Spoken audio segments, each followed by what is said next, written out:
CL. Y ya estamos conectados, ¿cierto? Estamos con nuestra primera invitada. Estamos con Gloria Hood, ¿cierto? La ex ministra de Transportes y Telecomunicaciones. ¿Cómo está, Gloria? Muy buenos días. Buenos días, muy bien, muchas gracias y muchas gracias por invitarme.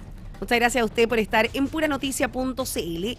Es otro tema el que nos convoca durante esta mañana, pero no puedo dejar de preguntarle. Tuvimos la ceremonia del cambio de mando este pasado miércoles, ¿cierto? 11 de marzo. ¿Cuáles son las expectativas que tiene usted de estos próximos 4 años, ¿cierto? Donde el país estará al mando de José Antonio Kast. Sí, yo creo que las mismas que uno tiene siempre con cualquier gobierno, y es que el país pueda avanzar.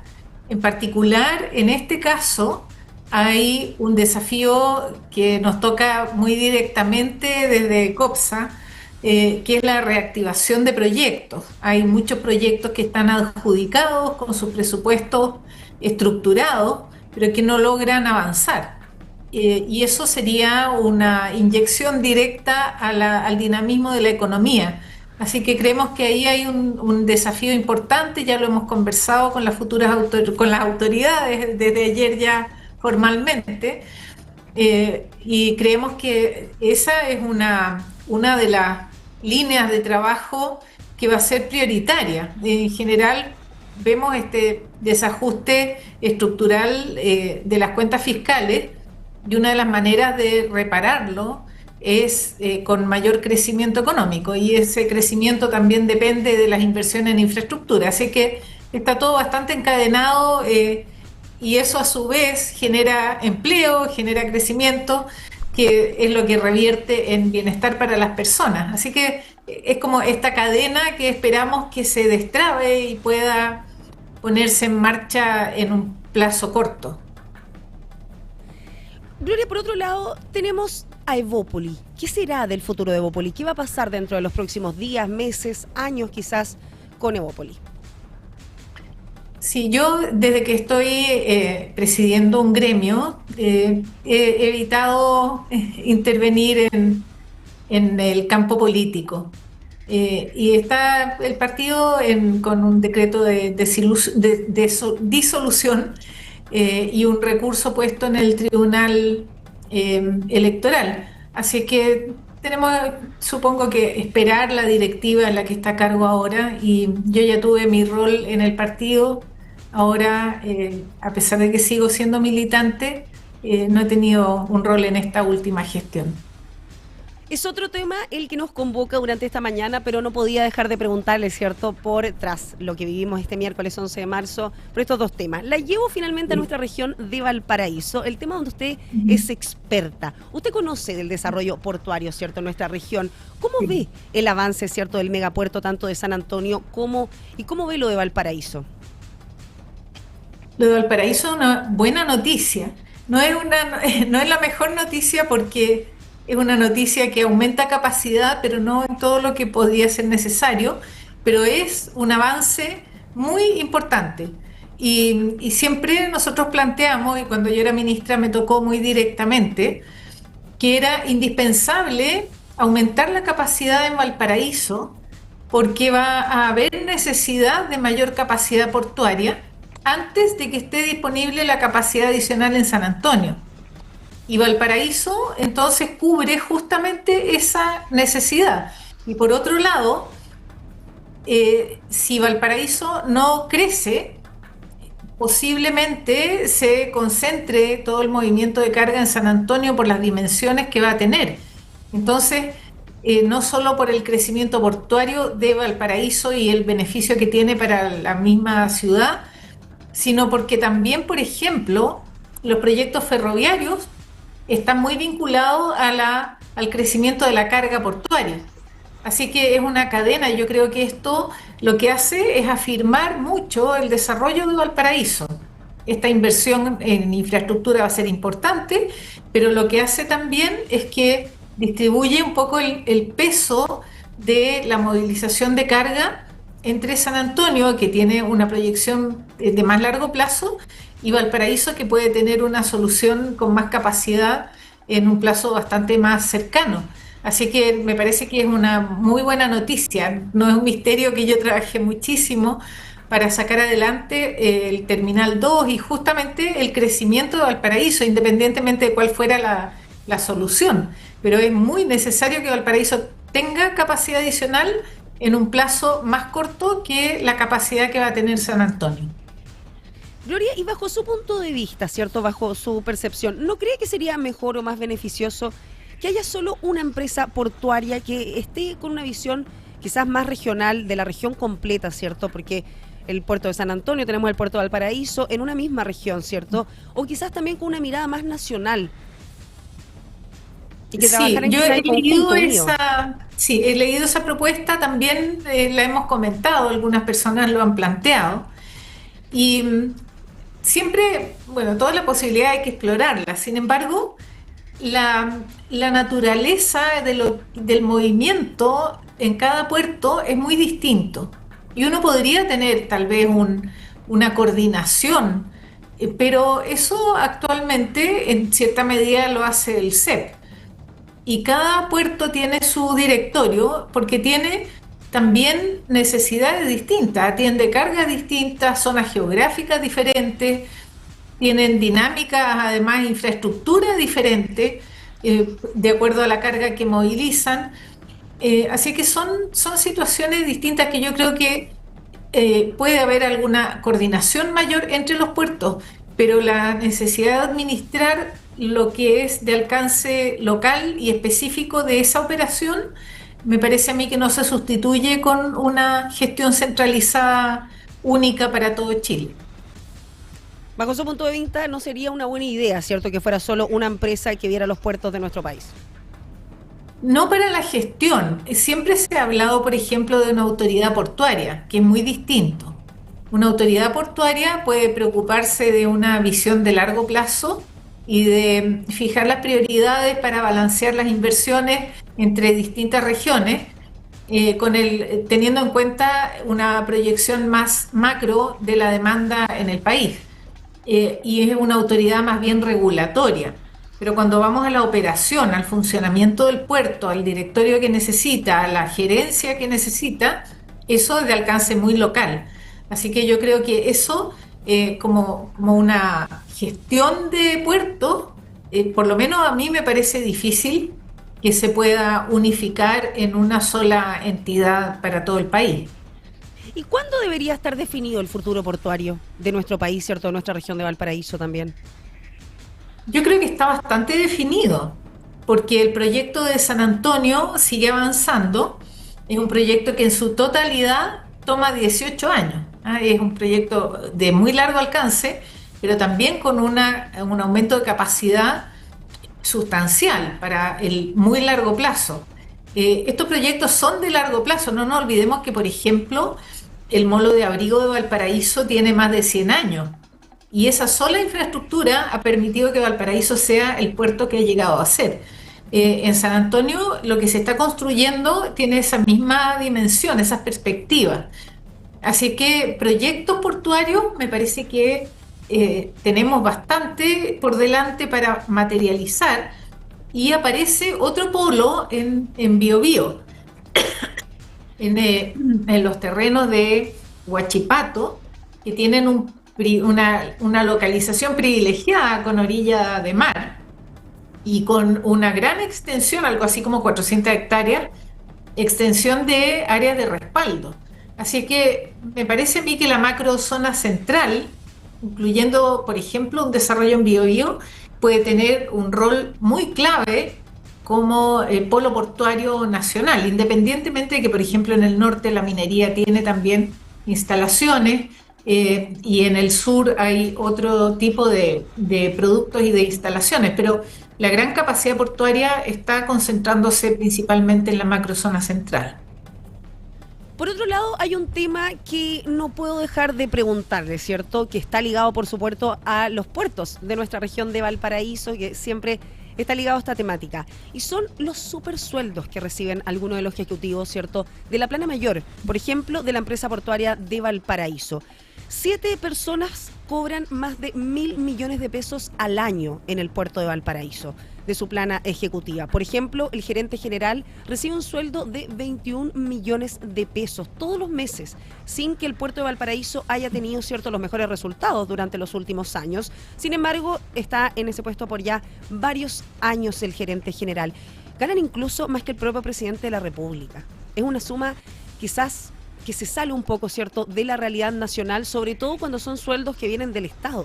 ¿Cuál es su opinión de estos super sueldos que reciben algunos de los ejecutivos sin tener los mejores resultados, Porque si se compensara, quizás uno sabe que tiene que competir quizás con el mundo privado para que tengamos a los mejores. Pero en este caso no hemos tenido los mejores resultados.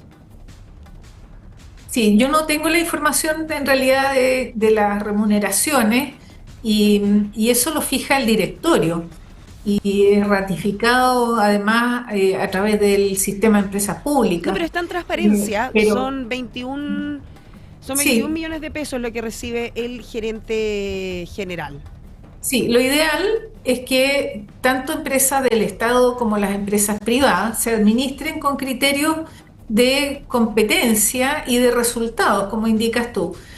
Creo que no sería un problema si es que, por ejemplo, hay una remuneración base y otra que sea variable. Son 19 millones de pesos es lo que recibe mensualmente el gerente general del puerto de Valparaíso. Aquí lo estoy viendo en transparencia, son 19 millones de pesos. Se escapa bastante, Igual, de la realidad nacional.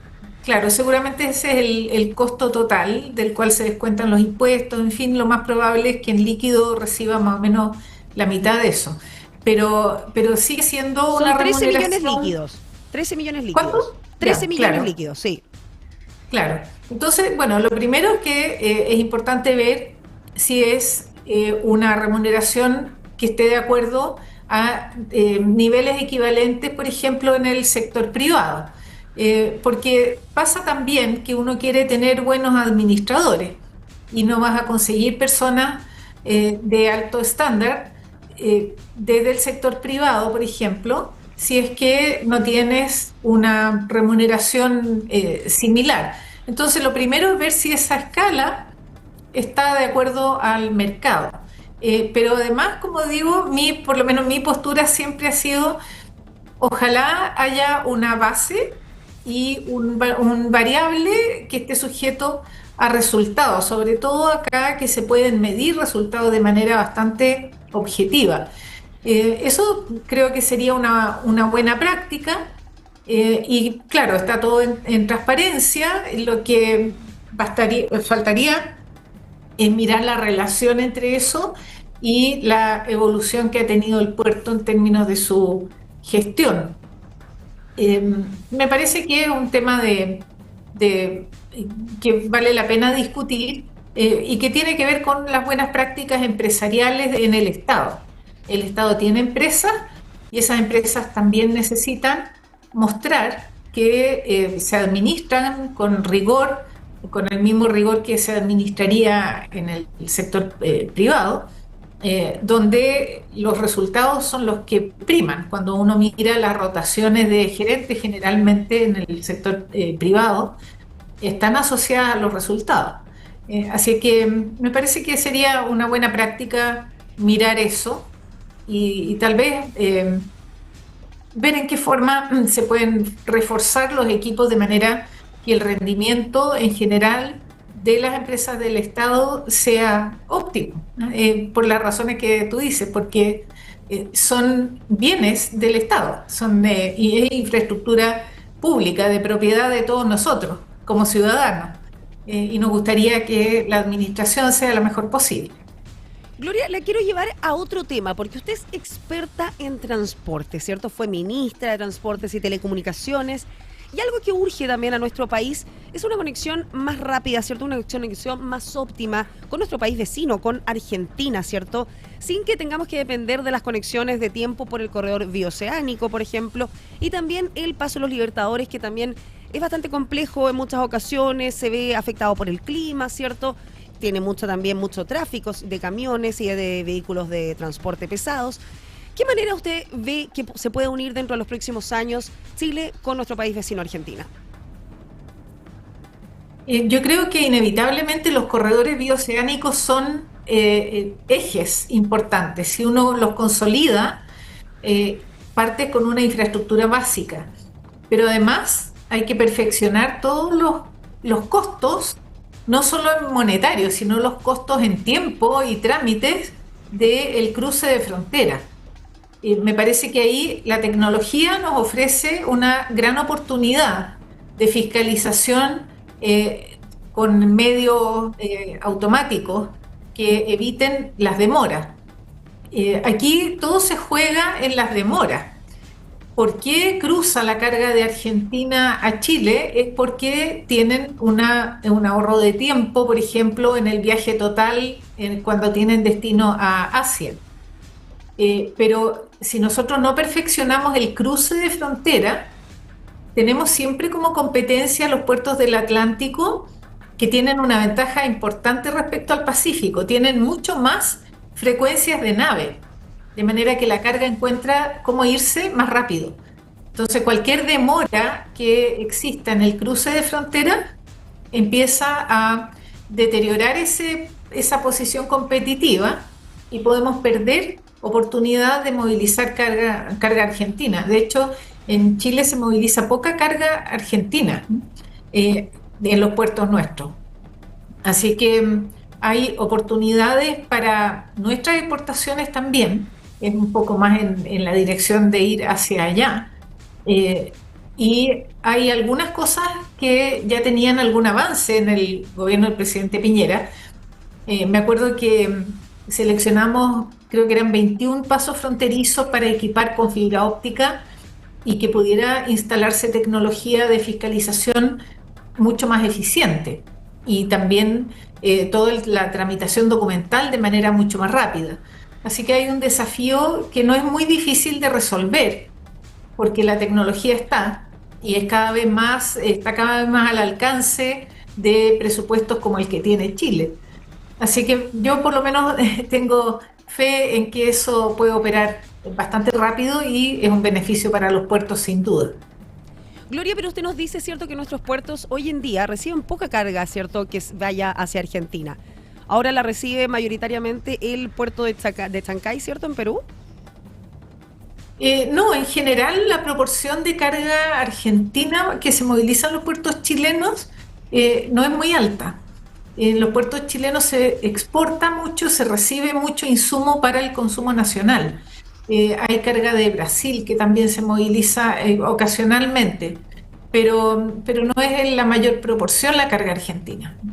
Eso me acuerdo de haber hecho un estudio hace algunos años y eso, mirando los números, era una proporción que no era tan importante. Lo que sí es que al tener estos ejes bioceánicos, se cuenta con un respaldo y alternativas para los importadores y exportadores que aumentan mucho su posición competitiva. Pueden elegir mejor y pueden distribuir su carga y su origen y destino de manera más flexible. Esos son todos beneficios importantes. Gloria, quiero cambiar el tema porque tenemos una temática que es bastante sensible para nuestra región de Valparaíso. El tan anhelado y también prometido regreso del tren Valparaíso-Santiago, ¿cierto? Es un proyecto, es una promesa que se le ha hecho en reiteradas ocasiones a la región de Valparaíso y esperamos, ¿cierto?, que se concrete. ¿Usted ve posible que el tren Santiago-Valparaíso realmente se concrete? ¿Lo ve necesario? Las conexiones ferroviarias son muy necesarias para tener puertos competitivos, así que yo sí lo veo necesario. Y por eso es que me parece tan importante esta aprobación o la posibilidad de seguir avanzando en el Terminal 2, porque el ferrocarril solo con pasajeros cuesta sostener su viabilidad financiera. En cambio, con carga sí se afirma mucho más el proyecto. Así que esto es una buena noticia también para el ferrocarril. Ahora, lo que sí importa es que ese servicio ferroviario tenga un trazado que lo haga competitivo en tiempo respecto a la carretera, por ejemplo, en origen-destino. Cuando se habla del tren de alta velocidad, hay que mirarlo con cuidado, porque un tren para que sea de alta velocidad tiene que tener muy pocas paradas intermedias. Y si tiene pocas paradas intermedias y la distancia aquí es bastante corta para el estándar de trenes de alta velocidad, eh, tienen menos pasajeros. Para graficarlo más, el metro de Santiago, por ejemplo, tiene muchas estaciones y corta muchos boletos y eso permite que su operación quede bastante financiada o cubierta en gran medida con ese corte de boletos. En el caso de trazados con muy pocas paradas, tienes poca rotación de pasajeros. Entonces se hace muy difícil viabilizar financieramente el proyecto. Pero por otro lado, necesita tener una ventaja importante respecto a las carreteras.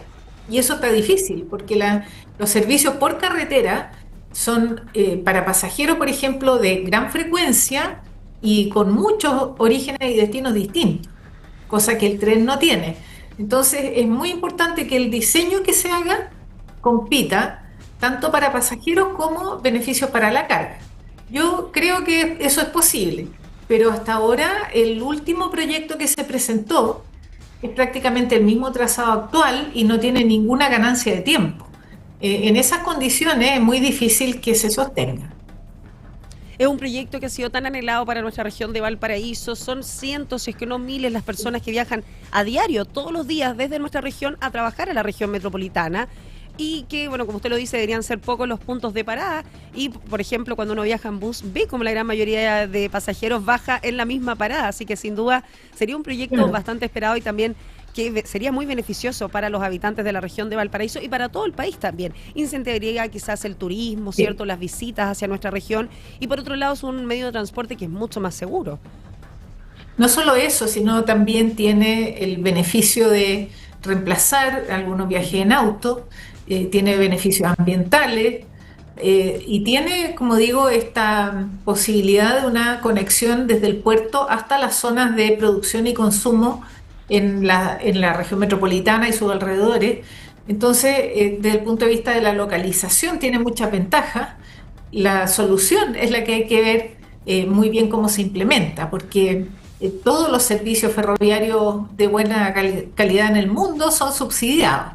Y ahí es donde uno empieza a tener los problemas para sacar adelante los proyectos, porque son subsidios de gran magnitud.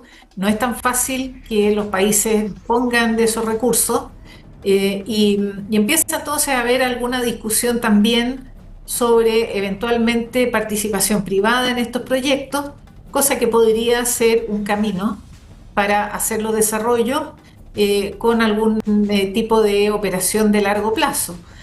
Son todos temas que están bastante abiertos y yo creo que hay una oportunidad interesante en el contexto económico actual para discutirlo. Por otro lado, Gloria, la voy a cambiar de tema completamente porque usted fue ministra de Transportes, pero recordemos que el ministerio es de Transportes y Telecomunicaciones. Tuvimos una polémica bastante grande hace pocas semanas, ¿cierto? Que tuvimos un conflicto internacional, visas que se cancelaron, ¿cierto? También hay un quiebre en la relación Boric-Kast que finalmente se retoma con esta polémica del cable de fibra óptica chino, ¿cierto? El cable que uniría Hong Kong con que desató, ¿cierto?, la polémica en nuestro país con Estados Unidos, con China. ¿Qué opinión tiene de este cable, ¿cierto?, de fibra óptica que uniría con Hong Kong y de toda la polémica, ¿cierto?, internacional de relaciones, ¿cierto?, internacionales que se desató tras este proyecto? Sí, lo que partió siendo un tema en el cual podría dar una opinión más bien técnica y la experiencia que me tocó vivir a mí con el cable Humboldt, escaló a niveles que exceden lo que yo puedo comentar. Se transformó en un problema más bien de alcance internacional. Creo que yo no tengo la información suficiente como para dar una opinión más allá, como digo, de lo que me tocó vivir a mí, que fue sacar adelante el proyecto del cable Humboldt, que está ahora en construcción y debería empezar a operar en el año 2027. Bueno, una polémica que tuvo en el centro, ¿cierto?, del huracán, en el ojo del huracán, al exministro de Transporte, Juan Carlos Muñoz, ¿cierto?, que vio suspendido también su visa waiver ahí fue caducada, y otros 2 funcionarios también del gobierno, precisamente del Ministerio de Transportes y Telecomunicaciones. Exministra de Transportes y Telecomunicaciones, Gloria Hood, muchas gracias por estar esta mañana con nosotros en puranoticia.cl y sin duda esperamos volver a tenerla en una próxima oportunidad. Muchas gracias. Yo también espero contarles noticias sobre reactivación de inversiones, especialmente en infraestructura. Estamos trabajando duramente para eso. Hay una brecha enorme todavía de inversión y muchos proyectos, como digo, que están adjudicados y que no han logrado partir. Así es que ese va a ser el foco en el plazo más cercano, que es volver a darle dinamismo. No es un problema de cartera de proyectos, hay muchos proyectos, pero hay que hacerlo, hay que materializarlos, transformarlos en actividad económica.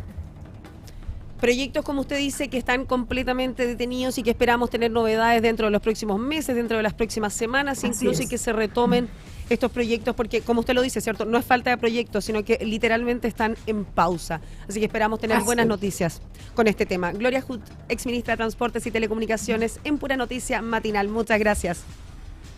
Gracias a ustedes, hasta luego. Gracias por invitarme. 9:04 a.m. Estábamos ahí con la exministra. Tenemos más invitados durante esta mañana de jueves 12 de marzo.